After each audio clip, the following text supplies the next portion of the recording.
যারা ইকরামুল মুসলিমিনের কথা বলে, আজকে তারা মারামারি করেছে, মাদ্রাসার ছাত্রদেরকে আঘাত করেছে। লালবাগ শাহী মসজিদে আতাতীদের সাথে ছাত্রদের সাথে গন্ডগোল। আপনি চিন্তা করেন, আমি সাতপন্থী, একটা যুবকের কথা আমি অবাক হয়ে গেছি। সে বলতেছে আমি সাতপন্থী, আমরা আগে ইস্তেমা করব, আর আমরা সাত দিব না। কিভাবে আদায় করে নিতে হয় এটা আমরা ভালো করে জানি। আমার কাছে মনে হলো যে আলেম ওলামারা মনে হয় এই দেশে ভাড়াটিয়া হিসাবে আসছে। আমরা ইতিমধ্যে জেনেছি যে তাবলিগ জামাতের ভিতরে দুইটা গ্রুপ রয়েছে, একটা হচ্ছে সাতপন্থী, আরেকটা হচ্ছে জুবায়ের পন্থী। এটাকে যদি আরেকটু সুন্দর ভাষায় বলি তাহলে একটা হচ্ছে এতাআতি, আর আরেকটা হচ্ছে এতাআতির বিপরীতে ওয়াজহাতি, মানে যারা একটু ওয়াদেহ, স্পষ্ট করে, যারা আলেম ওলামা হিসাবে দায়িত্ব পালন করে মানুষকে স্পষ্টভাবে বিভিন্ন বিষয় বোঝান এবং সাদ সাহেবের বিভিন্ন বিষয়গুলো তুলে ধরেন। এরা নিজেদেরকে পরিচয় দেয় যে আমরা হচ্ছে ওয়াজহাতি।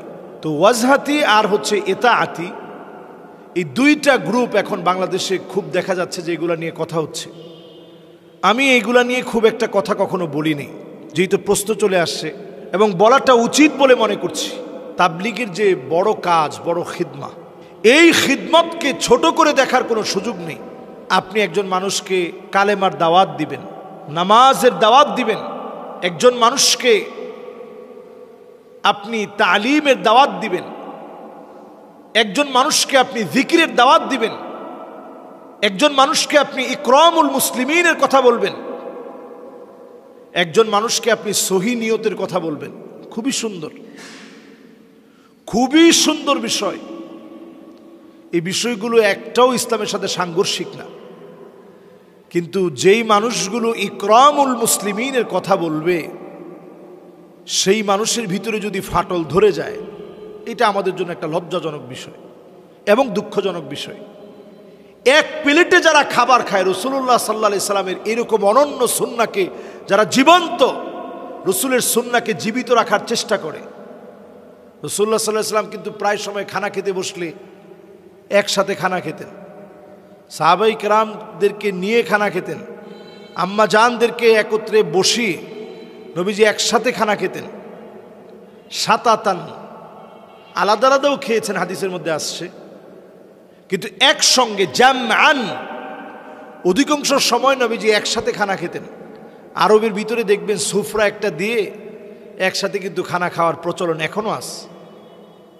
এই সুন্নাহটা খুব ভালোভাবে তাবলিগের ভাইয়েরা আমল করেন। তো এক প্লেটে যারা খাবার খান তাদের মধ্যে ইখতিলাফ কেন, এটা হচ্ছে আমার কষ্টের জায়গা।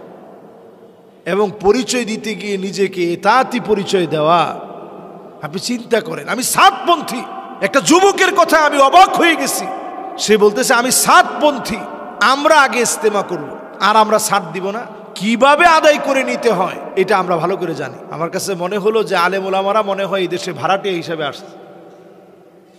আলেম ওলামারা মনে হয় এই দেশে ভাড়াটিয়া হিসাবে আসছে। আলেম ওলামা এই দেশে ভাড়াটিয়া হিসাবে আসে নাই। আলেম ওলামা এই জমির মালিক, তারা ভাড়াটিয়া হওয়ার জন্য আসে নাই। কিন্তু সে এমনভাবে গিয়ে কথা বলতেছে, আমি অবাক হয়ে গেছি যে কেমনে দাবি আদায় করতে হয় এটা আমরা ভালো করে জানি। আমরা এই লোকগুলোর হিস্ট্রি ঘেটে দেখছি, এরা এক সময় স্বৈরা শক্তির বলয়ে কাজ করা লোক, এরা স্বৈরা শক্তিকে প্রমোট করা লোক, এরাই এখন আলেমদের বিরুদ্ধে কথা বলছে। এই জন্য দয়া আর মহাব্বত আর ভালোবাসা নিয়ে বলবো, ব্যক্তিকে কেন্দ্র করে কখনো কোনো বায়াত প্রশ্নবিদ্ধ থেকে মুক্ত হতে পারে নাই। ব্যক্তির জন্য আপনি কেন পাগল হবেন? সহিহ বুখারী, সহিহ মুসলিমের একটি হাদিস আমি পরিষ্কার স্মরণ করাই দিতে চাই। নবী সাল্লাল্লাহু আলাইহি ওয়াসাল্লাম বলছেন, ওই লোকটার দিকে কিয়ামতের দিন আল্লাহ রাব্বুল আলামিন তাকাবেন না, কথা বলবেন না, দয়া দেখাবেন না।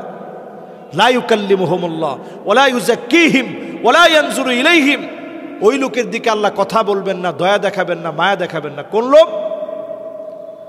যেই লোকটা রজুলুন বায়আ রজুলান, একজন আরেকজনের হাতে গিয়ে বলল যে উস্তাদ আপনার হাতে বায়াত গ্রহণ করলাম, আমি এতাআতি অথবা আমি ওয়াজহাতি। এই রকম যারা কোনো ব্যক্তির পূজায় লিপ্ত হবে, ব্যক্তিকেন্দ্রিক চলবে, ব্যক্তিকেন্দ্রিক চিন্তা করবে, নবী আলাইহিস সালাতু ওয়াস সালাম বলছেন আল্লাহ পাক তার দিকে কিয়ামতের দিন দয়ার দৃষ্টিতে তাকাবেন না, কথা বলবেন না, মায়া দেখাবেন না। কত বড় সাংঘাতিক কথা! আল্লাহ পাক যদি না তাকান সেদিন আপনার দিকে কে তাকাবে?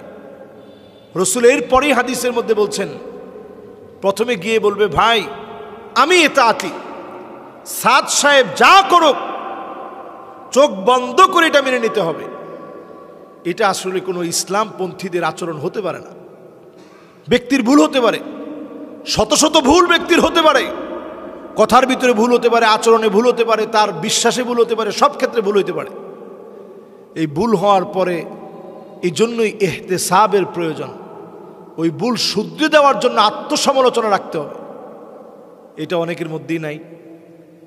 এই আত্মসমালোচনার ব্যবস্থা না থাকার কারণে আজকে দেখেন এক প্লেটে খাওয়া মানুষ, একই সাথে বেডিং পেতে ঘুমানো মানুষ, এক মসজিদের ভিতরে থাকা মানুষ, যারা ইকরামুল মুসলিমিনের কথা বলে, আজকে তারা মারামারি করেছে, মাদ্রাসার ছাত্রদেরকে মাথা ফাটিয়ে ফেলেছে, মাদ্রাসার ছাত্রদেরকে আঘাত করেছে, মাদ্রাসার ছাত্রদেরকে রক্ত ঝরিয়েছে।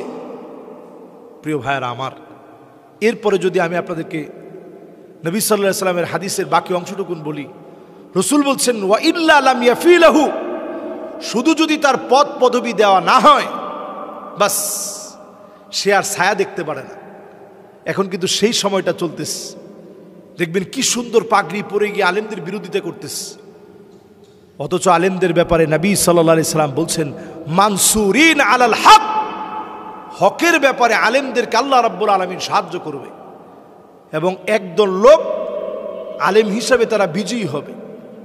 সাহাবায়ে কেরাম প্রশ্ন করছেন ইয়া রাসূলুল্লাহ বুঝবো কেমনে? রাসূল বলছেন সাওয়াদুল আযম, অধিকাংশ আলেম যেই দলে থাকবে, অধিকাংশ আলেমদের জ্ঞানী মানুষের মতামত যেটি হবে ওই মতের সাথে থাকলেই তোমরা ফিতনা থেকে বাঁচবা। এজন্য সাতপন্থী যারা আছেন তাদেরকে বলি, আপনাদের এখানে হাতে গুনলে কয়টা আলেম আছে? 100 জনের ভিতরে যদি আপনি হিসাব করেন 5 জন ধরে নেন আপনাদের সাথে আস, আর 95% আপনাদের সাথে নেই, তাহলে আপনি 95 বাদ দিয়ে 5টাকে বড় মনে করবেন না। বরং যদি হিদায়াত চান, যদি আপনি আল্লাহর জন্য এই বায়াত, এই দ্বীনি কাজ, এই দাওয়াতকে মনে করে থাকেন, তাহলে অবশ্যই ওলামায়ে কেরামের সঙ্গে থাকতে হবে।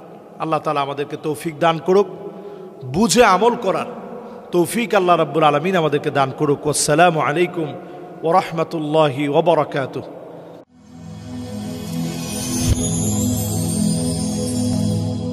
Rose TV 24. Enjoy by listening to the Holy Quran.